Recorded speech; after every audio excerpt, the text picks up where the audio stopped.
নমস্কার। যুক্তি তর্ক সঙ্গে অর্কই আপনাদের স্বাগত। আপনাদের সঙ্গে আমি অর্কপ্রভ সরকার।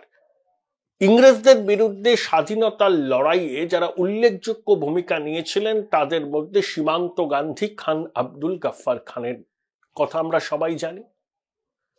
তিনি কিন্তু পাস্তুন ছিলেন। অনেক বালুচ যোদ্ধার কথা জানি। তারা ব্রিটিশ সাম্রাজ্যবাদের বিরুদ্ধে ভারতের স্বাধীনতার জন্য লড়াই করেছিলেন। সীমান্ত গান্ধীর অনেক সহযোগী ছিলেন, তারাও লড়াই করেছিলেন। তাই সীমান্ত গান্ধী ভারতীয় উপমহাদেশের একজন স্মরণীয় ব্যক্তিত্ব।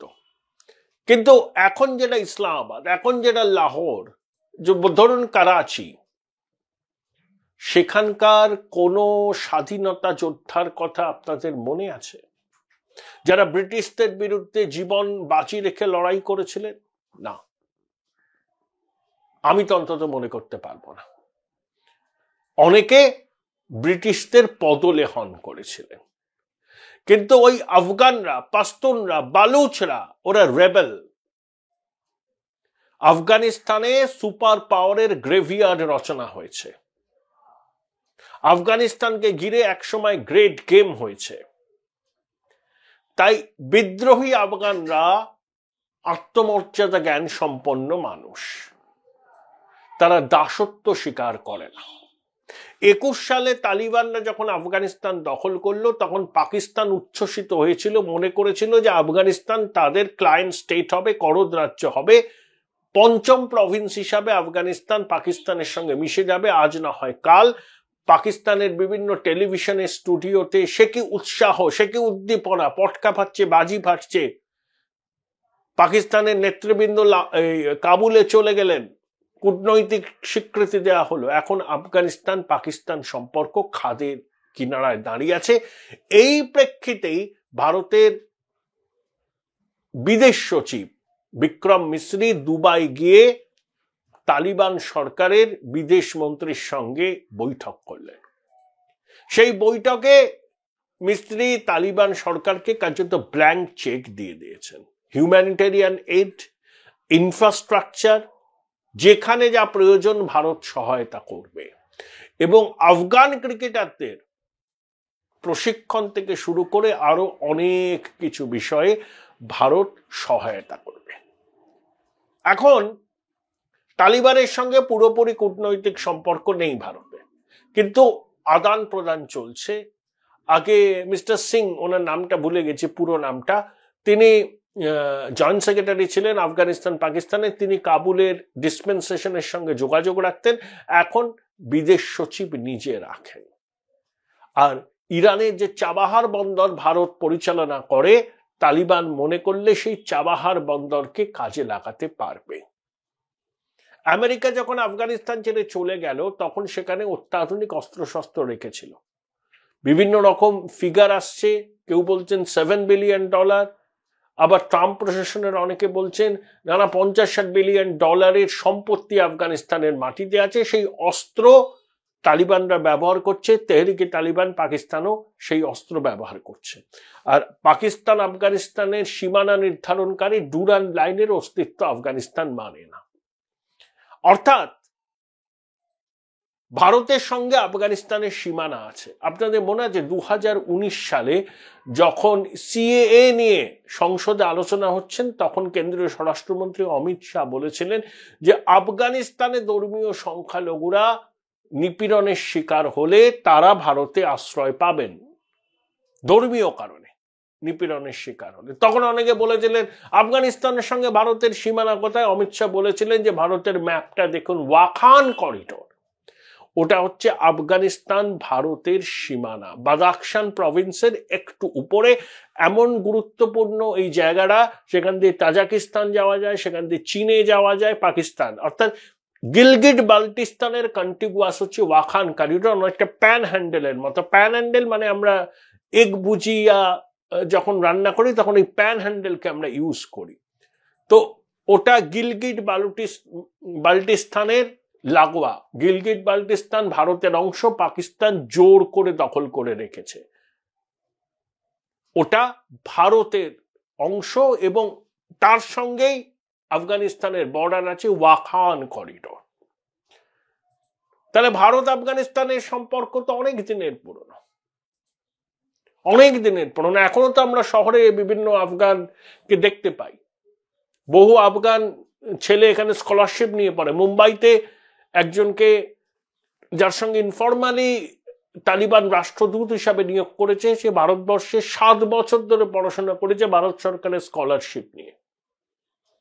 তালিবান বলছে, দেখো ভারত আমাদের তো অভ্যন্তরীণ বিষয় মাথা গলায় না পাকিস্তানের মতো।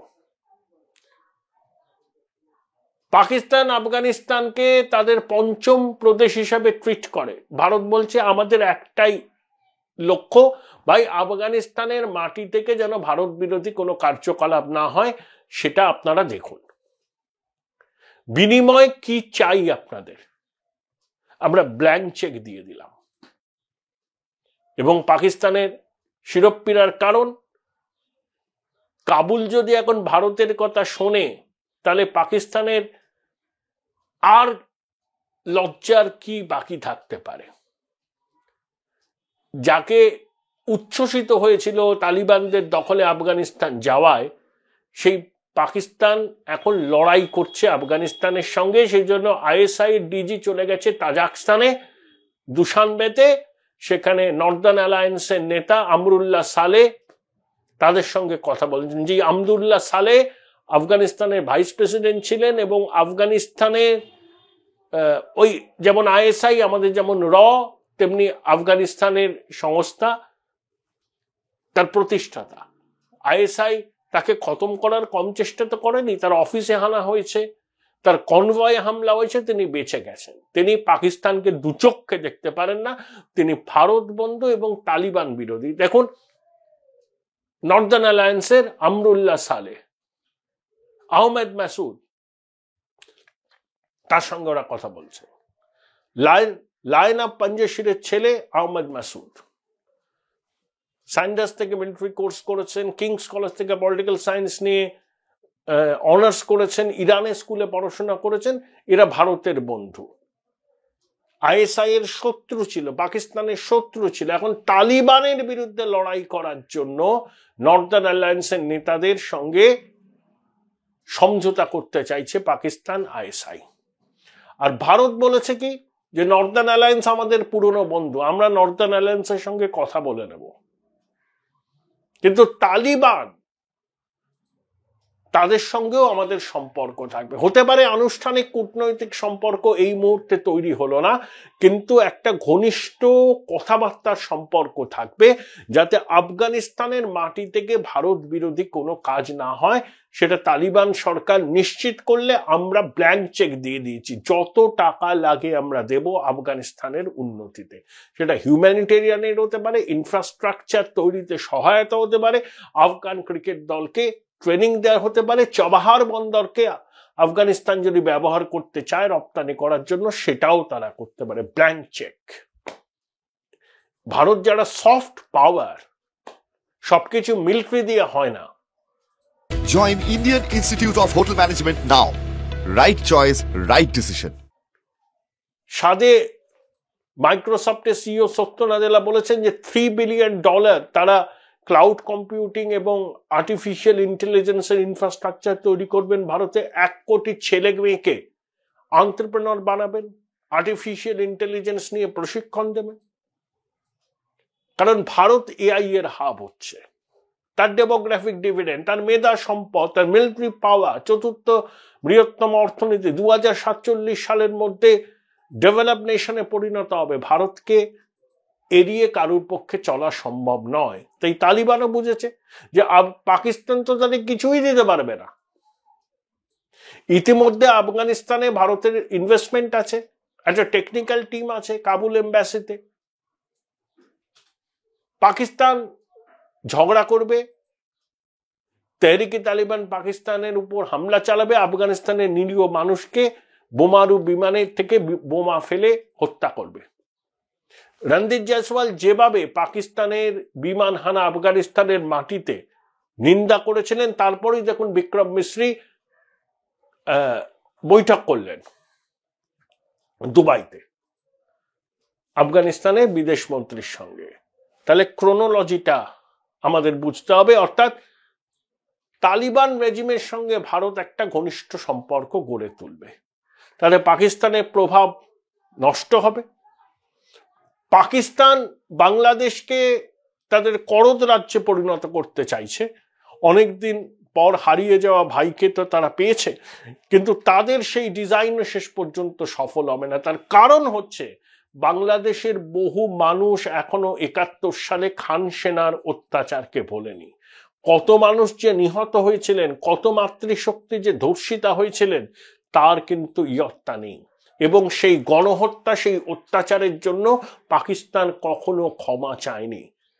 ইউনূস, তার জঙ্গি সহযোগীরা, জামাত, হেফাজত, হিজবুত তাহরির যতই পাকিস্তানের সঙ্গে মাখামাখির সম্পর্ক চান না কেন, বাংলাদেশের বেশিরভাগ মানুষ পাকিস্তানকে ঘৃণা করেন। তারা জানেন যে পাকিস্তানের জিডিপির পরিমাপ হয় মৌলবাদ দিয়ে, আর রপ্তানির পরিমাপ হয় টেরোরিজম দিয়ে। পাকিস্তান হচ্ছে safe haven of extremism, terrorism and organised crime. তাই বাংলাদেশেও খেলা হবে। নারায়ণগঞ্জের সাংসদ ওরা তখন বলেছিলেন খেলা হবে স্লোগান, ওর নামটা ভুলে গেলাম, আওয়ামী লীগ করতেন। তো বাংলাদেশেও কিন্তু খেলা হবে। ইউনূস আর তার জঙ্গি সাথীরা যতই ভাবুন না কেন যে পাকিস্তানের বিদেশ মন্ত্রীকে রাজকীয় সম্বর্ধনা দিয়ে বরণ করে নেবেন, ইউনূস নিজে ইসলামাবাদে দৌড়ে যাবেন, পাকিস্তানের পণ্যকে কোনো ছাঁকনি দিয়ে দেখে নেওয়া হবে না তাতে কন্ট্রাব্যান্ড আছে না অস্ত্র আছে, সরাসরি বিমান চলাচল হবে, স্কলারশিপ নিয়ে দুদেশের ছাত্ররা যাবেন। পাকিস্তান যতই স্কলারশিপ দিক, বাংলাদেশের ছেলেমেয়েরা পাকিস্তানে পড়তে যাবে না। ভারত কেন ভিসা দিচ্ছে না সেই নিয়ে ভারতীয় দূতাবাসের সামনে প্রতিদিন ভিড় বিক্ষোভ, আর পাকিস্তান সাথে এসো আমার ঘরে এসো, কেউ যাচ্ছে না। তাই ইউনূসও বুঝতে পারবেন খেলা হবে বাংলাদেশে 20শে জানুয়ারির পর। ওকে প্যারিসের বিমান তুলে দেবে বাংলাদেশের মানুষ, আর জঙ্গি সহযোগীদেরও বিচার হবে বাংলাদেশের আইন অনুযায়ী। তারা সবাইকে বিচার করবেন, হুমকি দিচ্ছেন, বিনা বিচারে আটকে রেখেছেন, মব জাস্টিস করছেন, লোককে খুন করছেন, তোলাবাজি করছেন, ভারতীয় আধিপত্যবাদের বিরুদ্ধে বক্তব্য রাখছেন, জঙ্গি জিহাদিদের আশকারা দিচ্ছেন, এমনি এমনি আপনাদের ছেড়ে দেওয়া হবে, এমনি এমনি ছেড়ে দেওয়া হবে। বাংলাদেশের মানুষই ছাড়বে না। বাংলাদেশের 30% কাছাকাছি মানুষ পাকিস্তানের সঙ্গে সম্পর্ক চায়, কিন্তু বাকি যারা রয়েছেন তারা বাঙালি জাতীয়তাবাদ, মুক্তিযোদ্ধার চেতনাকে এখনো লালন পালন করেন। ভারতের সম্পর্কে তাদের ক্ষোভ থাকতে পারে, কিন্তু তারা এটাও বোঝেন যে ভারতের বিকল্প কখনো পাকিস্তান নয়। ক্ষোভ থাকলে ক্ষোভ প্রশমন হবে, কিন্তু একটা ফেল স্টেট, একটা সন্ত্রাসবাদী রাষ্ট্রের সঙ্গে নতুন করে বন্ধুত্ব বাংলাদেশের মানুষ মেনে নেবে না। তালিবানও বুঝতে পারছে যে পাকিস্তান কি চিজ। দুটোই ইসলামিক রাষ্ট্র। তালিবানের মতপথের সঙ্গে আমাদের কোনো মিল নেই, আমরা সমর্থনও করি না। আফগানিস্তানে তালিবান রাজ চলছে, আমাদের কিছু করার নেই। দেখুন, হেনরি কিসিঙ্গার একটা কথা বলতেন না, প্রত্যেকটা দেশের বিদেশ নীতি স্থির হওয়া উচিত তাদের দেশের অভ্যন্তরীণ রাজনীতির বাধ্যবাধকতাকে মাথায় রেখে। আমরা গণতান্ত্রিক ব্যবস্থাকে পছন্দ করি, তার জন্য সওয়াল করি আমরা সবথেকে বড় গণতন্ত্র, কিন্তু বিশ্বের অন্য দেশে গণতন্ত্র পত্তন করতে হবে বলে আমেরিকা যেসব কাজ করে ভারতবর্ষ কোনোদিন করে না। সেখানকার মানুষ ঠিক করে নেবেন তারা কিভাবে থাকবেন, সেখানে গণতন্ত্র থাকবে না স্বৈরাচার থাকবে না তালিবান থাকবে। আমরা আমাদের স্বার্থ দেখবো, 140 কোটি ভারতের স্বার্থ, সেই স্বার্থ যাতে ক্ষুণ্ণ না হয়। তাই প্রয়োজনে তালিবানের সাথে কথা বলবো, বলছিও। আমাদের কি, আমরা তো গণতন্ত্র প্রতিষ্ঠার ঠেকা নিয়ে নিই। সব জায়গায় গণতন্ত্র প্রতিষ্ঠা করতে হবে। আমাদের দেশে গণতন্ত্রের ভিত্তি আরো সুদৃঢ় হোক, এটা আমরা চাই, এবং যারা গণতান্ত্রিক চেতনায় বিশ্বাস করেন তাদেরকে আমরা সমর্থন করি। কিন্তু তার মানে এই নয় বিশ্ব জুড়ে আমরা গণতন্ত্র প্রতিষ্ঠার ঠিকা নিয়ে বেরিয়েছি। না,